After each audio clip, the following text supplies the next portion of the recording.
Kalau sebut pasal bola sepak Inggeris ni, muzik yang sering kita kaitkan adalah muzik-muzik macam Britpop, kan, macam Oasis, The Manchester culture. Manchester Culture, Liverpool, Oasis, Stone Roses, Yeah.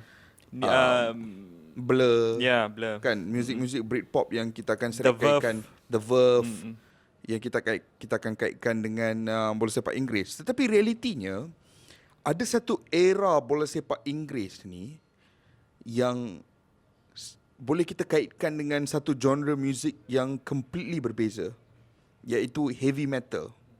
Heavy metal ni orang akan terfikir, macam mana aku nak kaitkan heavy metal dengan English football? Sebab English football kat stadium tak pernah pun kau dengar diorang blare heavy metal, kan. Kau pergi mana-mana stadium, diorang akan play Don't Look Back in Anger. Dia akan play Wonderwall. Di mana ada play heavy metal, di mana ada play Black Sabbath ke Led Zeppelin. Ataupun di Manchester United mungkin dia akan play lagu-lagu daripada Stone Roses dan Joy Division. Correct, Joy Division. Yeah. Kan. Tapi ada satu era bola sepak Inggeris ni yang mengubah haluan bola sepak Inggeris pada pandangan aku. Sebelum aku nak dapatkan pandangan hang, let me just establish context sikit lah. England, Inggeris atau United Kingdom atau whatever lah, diorang regarded as the founding fathers of bola sepak lah, kan. The first ever international game berlaku di antara England dan Scotland. England juga adalah responsible, ataupun United Kingdom in that case, Britain, responsible untuk the spreading of the game di merata dunia. Di Argentina, imigran-imigran, pekerja-pekerja daripada Britain yang membawa bola sepak ke Argentina, ke Asia juga, kan. Dan untuk negara yang dilihat sebagai antara yang paling awal menjadi pengasas sukan bola sepak ni, kalau hang perasan, menjelang 60-an, 70-an dan 80-an, England tidak lagi menjadi negara pemikir bola sepak.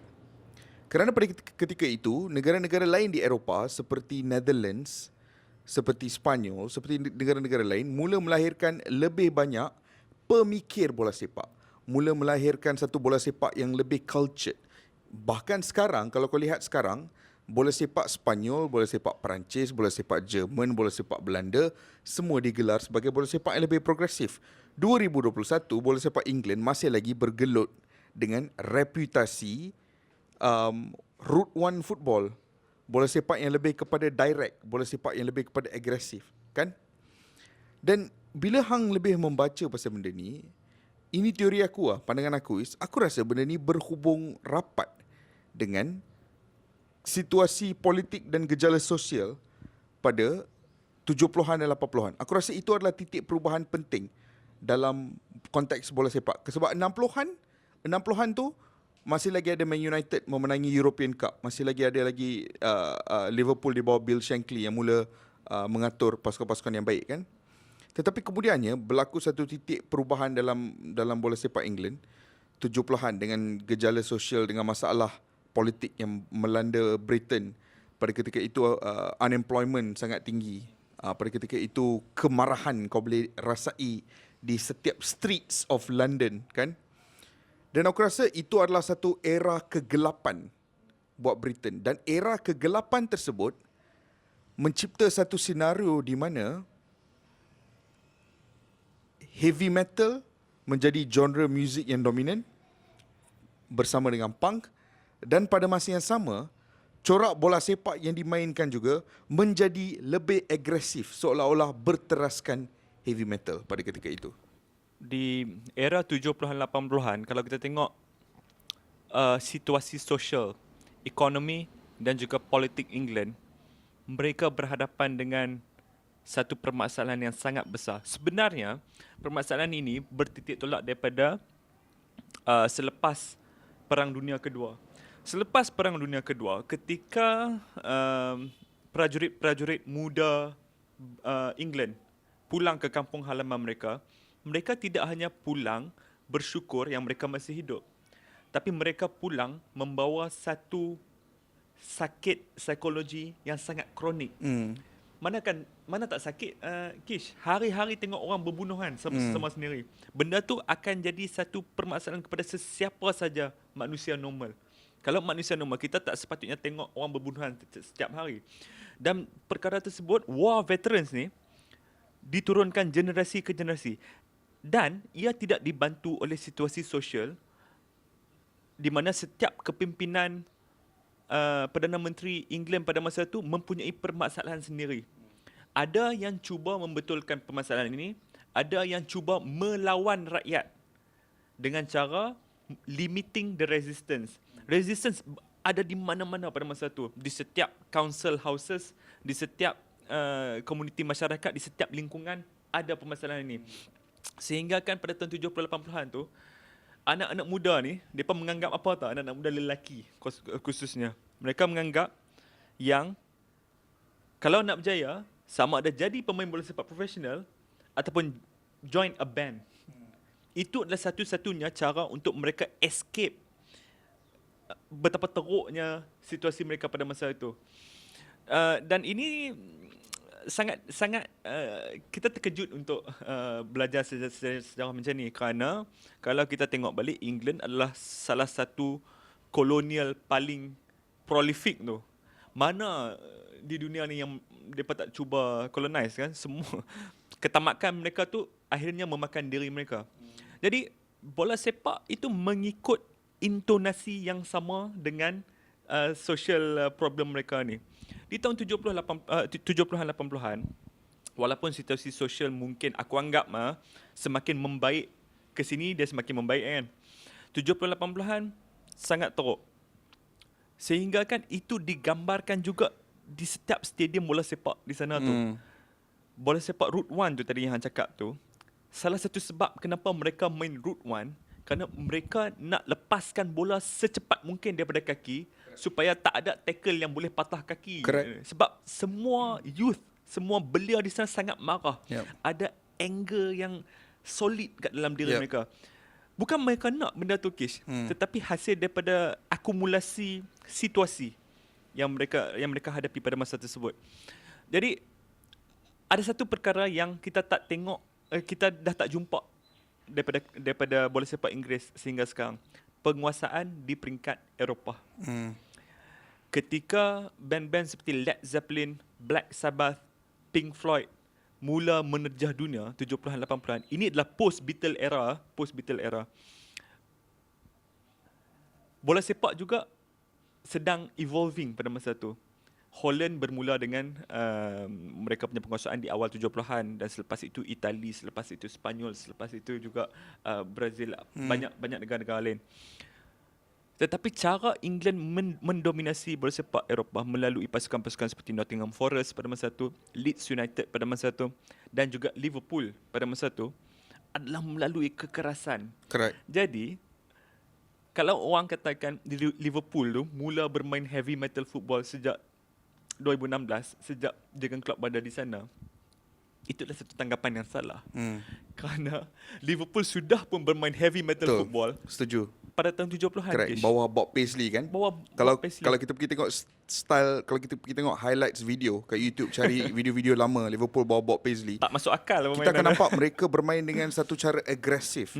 Satu cara agresif yang mungkin kita kena sedar, Route 1 football yang dimainkan oleh kelab-kelab England pada ketika itu mungkin tidak membantu evolusi bola sepak England untuk jangka masa yang lama. Untuk projek jangka masa yang lama tidak membantu. Juga tidak kelihatan elegan. Tidak kelihatan elegan. Mungkin pada ketika itu proses yang dilalui oleh Netherlands pada 70-an yang membantu situasi bola sepak mereka sekarang kan. England pada ketika itu masih lagi berpegang pada Route 1 football. Tetapi macam yang Han cakap, kekerasan itu membantu England mendominasi Eropah. Dan kekerasan itu, macam Han cakap juga, timbul dari kemarahan. Kemarahan terhadap situasi ekonomi, situasi sosial, situasi politik di negara masing-masing. Dan cara yang paling senang lah, Sex Pistols. Bukanlah band heavy metal, Sex Pistols ni band punk yang juga menjadi a very important scene dekat UK ketika itu kan. Frontman dia, nama dia Johnny something, aku tak ingat nama dia. Frontman Sex Pistols ni pernah mengatakan pada ketika itu, bola sepak ni tak harus kita overanalyze. Bola sepak ni tak harus kita plan taktik. Itu melalui semua, autobiografi dia. itu semua perkara yang bodoh. Bola sepak ni hanya kita pergi ke atas padang dan melepaskan geram. It has to be chaos. Dan itu adalah pemahaman bola sepak yang menjadi naratif dominan pada ketika itu, yang memberi impak terhadap cara masyarakat Britain melihat bola sepak. Bola sepak harus dimainkan dengan cara yang agresif. Bola sepak tidak memerlukan ciri-ciri yang elegan. Bola sepak tidak memerlukan pemikiran yang terlalu mendalam dan luar biasa. Bola sepak hanyalah satu outlet untuk kemarahan. Dan aku rasa sangat menarik bagaimana perkara ini memberi impak. Dan scene heavy metal ni dekat UK, contoh dekat UK, dia sentiasa memainkan second fiddle. Punk adalah main scene pada ketika itu kan, 70-an kan. Dan ada satu scene heavy metal yang digelar sebagai NWOBHM, New Wave of British Heavy Metal. Dan scene New Wave of British Heavy Metal ni dikatakan mengambil inspirasi daripada punk yang terlalu out there, yang sangat lantang bersuara, dan mereka juga mula menyuarakan diri melalui heavy metal. Dan perkara tersebut berlaku sinonim dengan macam Han cakap tadi, the rise of all these different clubs. Yeah. Like your Nottingham Forest, your Aston Villas, your Leeds United di bawah Brian Clough. Dan impact kemarahan yang kita nampak melalui heavy metal. Macam tadi Han cakap satu benda yang menarik. At that time, if you don't play football, you join a band. Dan itu perkara yang berlaku kepada bassist Iron Maiden kan? Yeah. Steve Harris kan nama dia. Dia kan adalah seorang pemain junior West Ham. Yeah. Tetapi dia kemudiannya cukup bagus untuk bermain untuk West Ham. Kemudiannya dia keluar untuk menjadi bassist Iron Maiden kan? Yeah. Dan segala benda yang kita borak ni kita boleh lihat juga dalam satu elemen yang begitu menarik. Pada 70-an, 80-an, di mana dunia mula mencipta karakter-karakter seperti Johan Cruyff, seperti Rinus Michels, The artist of the football. artist of football kan, merata Eropah, majoriti jurulatih-jurulatih mereka dilihat sebagai artis, dilihat sebagai ahli falsafah, dilihat sebagai pemikir-pemikir yang sangat luar biasa. Jurulatih-jurulatih terbaik yang datang daripada England pula dilihat sebagai war generals. Mereka mungkin tidak memiliki corak bola sepak yang terlalu luar biasa, tetapi memiliki kebolehan untuk memotivasikan sekumpulan manusia at an impressive level. Macam Brian Clough, macam Bob Paisley, Bill Shankly digelar sebagai father of socialism di Liverpool kan. Cara kita melihat jurulatih-jurulatih di Britain pada zaman tersebut, seolah-olah mereka ni adalah war general, bukanlah artis, bukanlah ahli falsafah. Dan aku rasa itu memberi impact terhadap bola sepak England sehingga hari ini. Kalau hari ini England masih bergelut dengan reputasi Route One football, dengan reputasi direct football, dengan reputasi coaches yang tidak cukup baik untuk mainland Europe, aku rasa permasalahan ini bermula daripada situasi ekonomi, situasi sosial dan juga segala benda yang kita lihat pada zaman 70-an dan 80-an. Jadi bila hang sebut mereka sebagai war generals, ia bukanlah satu metafora bagi aku. Kerana ia mirip war general yang sebenar. Dia bukanlah seperti manager yang sekarang. Manager yang sekarang memotivasikan sekumpulan pemain yang dalam kepala diorang hendak jadi pemain profesional. Pada masa itu, Brian Clough contohnya memotivasikan sekumpulan anak muda yang mempunyai perasaan marah yang tinggi dalam diri mereka. Perkara itu bukan perkara yang senang. Dan war general sahaja yang boleh melakukan perkara-perkara yang macam Betul. tu. Ada seorang pemain Nottingham Forest pernah cerita, di petang sebelum final kejuaraan Eropah, Brian Clough bawa keluar dia orang daripada hotel untuk berjalan, kan? Untuk berjalan. Brian Clough berada 50 meter di hadapan sekelompok pemain ni. Tiba-tiba dia orang tengok Brian Clough tengah tumbuk pokok. Tengah tumbuk pokok. Okay. Tumbuk pokok ni. Banyak kali. Dia orang pelik lah kenapa dia orang tumbuk pokok. Tetapi Brian Clough kata apa? Aku tengah tumbuk pokok. Hampa semua kena tumbuk pokok. Han tahu yang selepas itu apa yang terjadi? Satu tim tu tengah tumbuk pokok. Maknanya dia orang akan ikut apa saja yang Brian Clough ni buat. Bodoh ke tak bodoh ke, pelik ke tak pelik ke? Ya, itu cara Brian Clough test dia orang tu. It's incredible really, Faiz. Yeah. Aku rasa benda ni sangat penting sebab sekarang ni bola sepak England selalu sangat dikecam, selalu sangat dikeji. Tetapi sebelum kita mengecam style permainan pasukan Inggeris dan juga situasi-situasi mereka, kita akan lebih memahami realiti mereka sekiranya kita memahami sejarah mereka dan situasi-situasi yang memaksa bola sepak dan evolusi bola sepak untuk bergerak dalam trajektori yang sedang ia bergerak di England. Sangat luar biasa hubungan di antara zaman masalah politik, heavy metal, punk dan juga bola sepak.